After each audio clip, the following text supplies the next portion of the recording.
से भी अधिक गहराई है जिसकी, हिमालय से भी अधिक ऊंचाई है जिसकी, आसमान से भी अधिक असीमता है जिसकी, और धरती से भी अधिक सहनशीलता है जिसकी, ऐसे मेरे गुरुदेव को शत शत प्रणाम। जय माता की। Our dreams decide our path ahead in our life. Our dreams decide our path ahead in our life. So we should always engage ourselves with positive thoughts which are delivered by the Guru.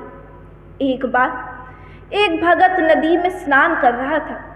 वह भगवान को बड़ा याद करता था, हर समय उन्हीं का सिमरन, उन्हीं का नाम रटता रहता था। और एक दिन नदी में स्नान कर रहा था और स्नान करते करते अपने भगवान की स्तुति भी कर रहा था। और उसी नदी के किनारे, नदी के पास ही एक बहुत बड़ी शिला थी, एक बहुत सुंदर, एक बहुत बड़ी शिला थी। और स्नान करके वो जैसे बाहर आता है, वो सोचता है कि सुबह का स्नान तो हो गया, तो पूजा का भी समय हो गया, तो क्यों ना थोड़ी देर बैठकर भगवान का ध्यान कर लिया जाए, भगवान का नाम ले लिया जाए। और जाकर उस ऊंची सी शिला पर बैठ जाता है, जाकर उस ऊंची शिला पर बैठ जाता है अपने ध्यान में, अपने भगवान के नाम में, और अपने भगवान के ध्यान में आंख बंद करके बैठ जाता है।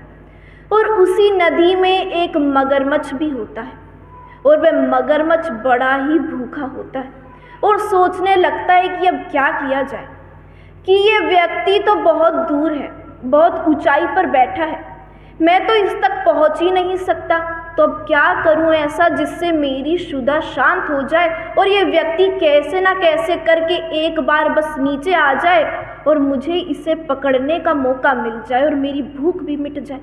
सोचने लगता है। मगरमच्छ दोबारा से नदी के अंदर जाता है और इस बार आते हुए काफ़ी सुंदर और अच्छे रत्न लेकर आता है। जो नदी में रत्न मिलते हैं, काफ़ी सुंदर रत्न लेकर आता है, सोने की मुद्राएं लेकर आता है, और उन सभी को लाकर नदी के किनारे बिखेर देता है, नदी के किनारे रख देता है। और सोचता है कि जैसे ही वो व्यक्ति इन रत्नों को देखेगा, इनको उठाने के लिए वो व्यक्ति अवश्य ही नीचे आएगा, आना ही पड़ेगा, और जब वो इनको उठाएगा वैसे ही मुझे मौका मिल जाएगा और मेरा भी कार्य हो जाएगा। और लाकर उन रत्नों को नदी के किनारे रखता है। जैसे ही व्यक्ति का ध्यान पूर्ण होता है, भगत का ध्यान पूर्ण होता है और आंखें खुलती हैं, तो सीधा उसकी नज़र उन्हीं रत्नों पर पड़ती है कि कुछ तो चमक रहा है। उन सुनहरे रत्नों पर, उन हीरे मोतियों पर नज़र पड़ती है, और जैसे ही नज़र पड़ती है वो देखता है कि ये यहाँ पर कैसे आए, और यहाँ तो कोई दिखाई भी नहीं दे रहा, कौन इन्हें रख के गया, कैसे इधर उत्पन्न हुए। सोचने लगता है और मन में एक लालच भी उमंग जाता है, लालच भी उठ जाता है और जाकर नीचे जाता है। अपने लालच के कारण नीचे जाता है और जैसे ही उन्हें इकट्ठा करने में व्यस्त हो जाता है, मगरमच्छ को नहीं देखता, और जैसे ही उसे मौका मिलता है वो मगरमच्छ उस व्यक्ति को खा लेता है। इसलिए उस व्यक्ति ने पूरे जीवन भगवान का ध्यान किया, उस व्यक्ति ने पूरे जीवन तो भगवान का ध्यान किया, अपने मन में ज्ञान के समेटे रखा, अपने मन में उनके प्रेम को समेटे रखा, परंतु उसके छोटे से लालच के कारण, उसका ये छोटा सा ही लालच उसकी मृत्यु का कारण बन गया।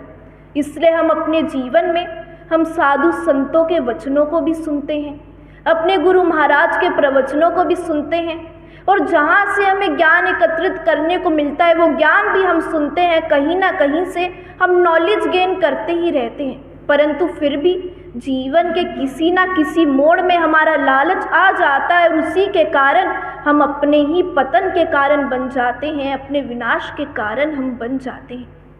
इसलिए हमें अपने गुरु महाराज पर, अपनी माँ दुर्गा पर हमें विश्वास रखना चाहिए, उनसे प्रेम रखना चाहिए, क्योंकि जहाँ पर विश्वास आता है, जहाँ पर प्रेम आ जाता है, वहाँ पर इन चीज़ों के लिए कोई स्थान नहीं रहता। किसी अहंकार के लिए, किसी अभिमान के लिए या किसी लालच के लिए कोई स्थान नहीं रहता। उन्हीं से हमें उम्मीद लगानी चाहिए। गुरुदेव महाराज सदैव कहते हैं कि उम्मीद रखनी है तो संसार से नहीं, उम्मीद रखनी है तो इस संसार से नहीं, अपितु संसार को रचने वाले से हमें रखनी चाहिए, जो हमारी सच्ची उम्मीदों को अवश्य ही पूर्ण करते हैं। जय माता की।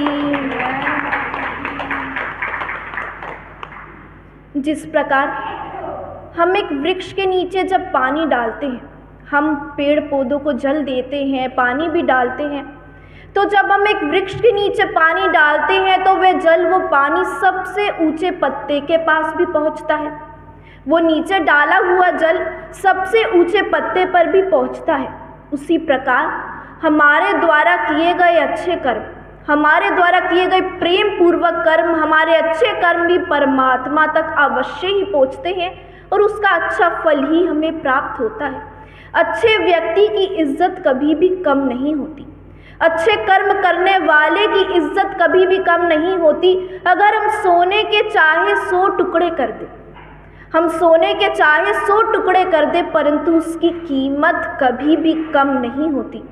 गुरुदेव महाराज सदैव कहते हैं कि अच्छे के साथ तो अच्छा बने, परंतु बुरे के साथ बुरा नहीं, क्योंकि हीरे से हीरा तो तराशा जा सकता है, हीरे से हीरा तो तराशा जा सकता है, परंतु कीचड़ से कीचड़ तो कभी भी साफ नहीं होता।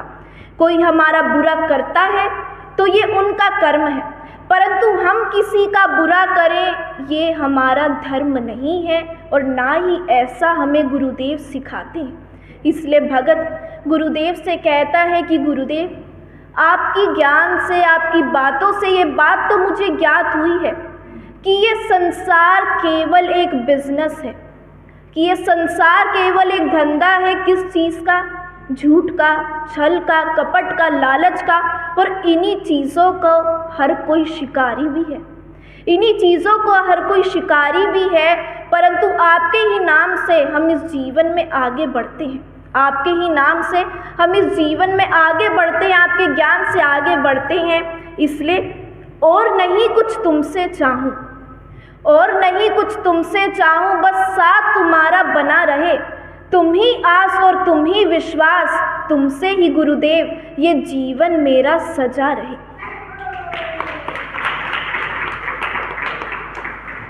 बोलो गुरुदेव महाराज की जय।